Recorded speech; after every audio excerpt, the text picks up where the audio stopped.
Kasus penyebaran Khairun Nisa sebagai pramugari bermula dari pengalaman pahit yang pernah dialaminya saat berusaha mengejar cita-cita. Nisha diketahui sempat menjadi korban penipuan oleh oknum yang menjanjikan kelulusan sebagai pramugari.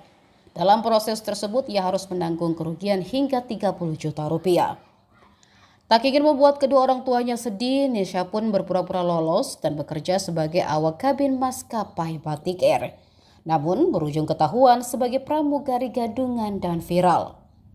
Kasus ini pun sudah sampai di telinga keluarganya di Muara Kuang, Kabupaten Ogan Ilir, Sumatera Selatan. Kakek Nisha, paman dari ayahnya, Zarkasi, mengaku kaget mendengar berita tersebut. Informasi mengenai kasus itu justru pertama kali ia peroleh dari warga atau tetangga. Kabar tersebut membuat kakeknya terkejut dan menangis. Terlebih setelah mengetahui Nisha muncul dalam pemberitaan televisi. Sementara kondisi kediaman Nisha tampak kosong. Pintu, pagar, dan jendela tampak terkunci, sementara hanya beberapa kerabat dekat yang terlihat di sekitar rumah. Keberadaan orang tua Nisha juga tidak diketahui oleh keluarga di kampung tersebut. Orang tua Nisha diketahui lebih sering tinggal di Palembang dan hanya pulang kampung sesekali dalam waktu singkat.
Download Tribun X sekarang, menghadirkan lokal menjadi Indonesia.